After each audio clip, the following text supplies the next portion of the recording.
സമൂഹത്തിന് ശാശ്വതമായ പരിഹാരം കാണുന്നില്ല, അതിന്റെ പ്രശ്നങ്ങൾക്ക് പരിഹാരം കാണുന്നേയില്ല എന്ന് ശാസ്ത്രം ഇതാ തെളിയിച്ചു കഴിഞ്ഞിരിക്കുന്നു. ഇനി അടുത്തത്, അതിലും ഞാൻ പെട്ടെന്ന് പറഞ്ഞു തീർക്കുകയാണ്, കാര്യങ്ങൾ വളരെ ഉണ്ട്. അടുത്തത് നിങ്ങളെ കാണിക്കാം. ഇതാ ഇവിടെ ഇരുന്നിപ്പോ പെണ്ണുങ്ങൾ പോയിരുന്ന അച്ഛനടത്തണം, ആണുങ്ങള് ഇടാ ചെറുക്ക പോയിരുന്ന നാമഞ്ഞ വീടാ, അച്ഛന് വേറെ രാഷ്ട്രീയം പറയാനുണ്ട്. ഈ ഇത്തിരിയൊക്കെ ഇന്നത്തെ പിള്ളേര് പറയും, അച്ഛൻ എന്തോന്നിനാണ് നാമം ജപിക്കാത്തത്, ഞങ്ങൾ പറഞ്ഞയക്കുന്ന എന്തിനാ എന്ന് ചോദിച്ചാൽ എന്തോന്നടാ ചോദിക്കാൻ. അതാണ് കാര്യം പറയാനിടയില്ല, അതിന് മറുപടി കൊടുക്കാനില്ല. അച്ഛൻ ജപിക്കുന്നില്ലെങ്കിൽ എനിക്കും വയ്യ എന്ന് പറഞ്ഞാൽ അച്ഛനെ പിന്തുടരുന്ന മോനെ അല്ലേ ബഹുമാനിക്കാൻ പറ്റും? അവൻ അച്ഛനെ പിന്തുടർന്നു, അതിനെന്താ തെറ്റ്?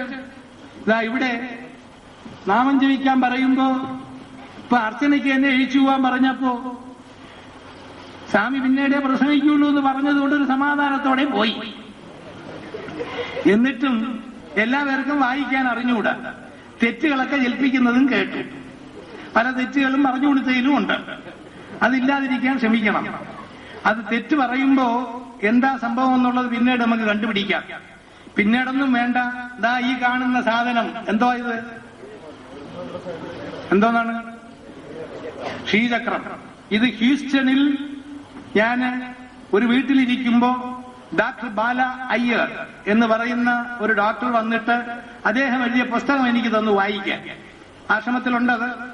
വായിച്ചു നോക്കിയിട്ട് എന്റെ അഭിപ്രായങ്ങൾ പറഞ്ഞപ്പോ സ്വാമിജി ഇതൊന്ന് രേഖപ്പെടുത്തി അയക്കണം എന്ന് പറഞ്ഞിട്ട് ഈ ഒരു സംഭവം പറഞ്ഞു. അതായത് ഇതെങ്ങനെ ഉണ്ടായി? ഞാനിപ്പോ അച്ഛൻ എന്നൊരു വാക്ക് പറഞ്ഞാൽ നിങ്ങളുടെ മനസ്സിലൊക്കെ അവരവരുടെ അച്ഛന്റെ രൂപം വരും.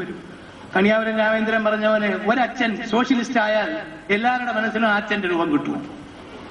എങ്കിൽ പിന്നെ അങ്ങേര് വലിയ ഭയങ്കരനായിരിക്കും. അതേ പറയാൻ പറ്റും.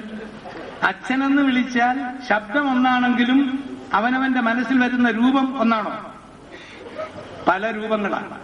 ഒരച്ഛൻ എന്ന് പറയുന്ന വാക്കിൽ നിന്ന് അവനവന്റെ സംസ്കാരത്തിന് യോജിക്കുന്ന രീതിയിൽ അവരവരുടെ മനസ്സിൽ എങ്ങനെ പല രൂപങ്ങളുണ്ടായി? അതൊരു വലിയ സയൻസാണ്. അതിനെടുത്ത് ദൂരെ എറിയാനൊന്നും പറ്റില്ല. അത് വച്ചും കൊണ്ട് ഇവിടത്തെ ശാസ്ത്രത്തിന് ഭൗതിക